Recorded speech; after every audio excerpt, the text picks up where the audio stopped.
नमस्कार मंडळी, आज आपण मच्छी फ्राय करणार आहे। त्यामध्ये आपल्याला लागणारे साहित्य हळद टाकून घ्यायचं आहे। हळद टाकून झाल्यानंतर आपल्याला त्यामध्ये मीठ टाकायचं आहे। मीठ टाकून झाल्यानंतर आपण त्यामध्ये चटणी टाकणार आहोत। आता सध्या हे बघा, आता आपण चटणी टाकलेली आहे। ही चटणी आमची घरची चटणी आहे, कोल्हापुरी चटणी। त्याच्यानंतर आपण आलं लसणाची पेस्ट टाकायची आहे। ही डीमार्टमधनं मी रेडी तयार झालेली आणलेली आहे। आलं लसणाची पेस्ट टाकायची आहे, तुम्ही घरातही तयार करू शकता। नंतर आपण हे ह्याच्यामध्ये कोथिंबीर टाकायची आहे, बारीक चिरून कोथिंबीर टाकायची आहे। याच्यामध्येच आपल्याला कोथिंबीर टाकली की मग आपण त्याच्यामध्ये तांदळाचं पीठ मिक्स करायचं आहे। तांदळाचं पीठ मिक्स करून आपण हे एकत्र सगळं मिक्स करून घ्यायचं आहे, जेणेकरून मसाला सगळा मच्छीला लागून जाईल। मच्छीला लागल्यानंतर आपण हे थोडा वेळ जरा चांगलं मिक्स करायचं।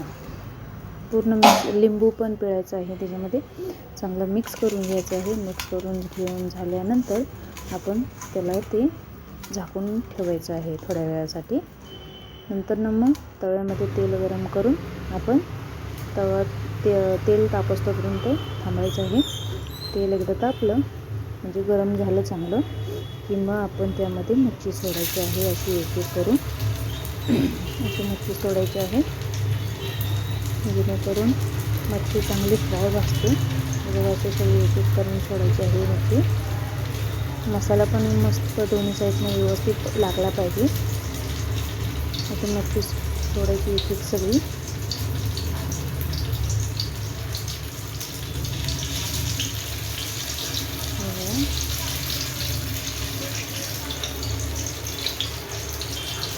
मसाला पण चांगला लागला पाहिजे मच्छीला, जेणेकरून मस्त चविष्ट लागेल मच्छी आणि खूप कुरकुरीत भाजेल।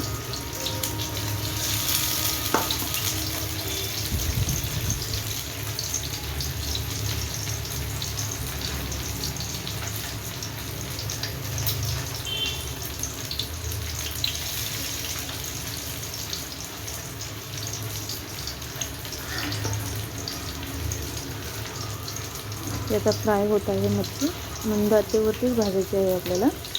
आणि त्यानंतर आपण मच्छी बघा, एक साईड भाजली की दुसरी साईड पलटून घ्यायची आहे मस्तपैकी। चांगली भाजून काढून घ्यायची आहे। काढून घेऊन मस्तपैकी भाकरीसोबत खायला रेडी आपली मच्छी फ्राय।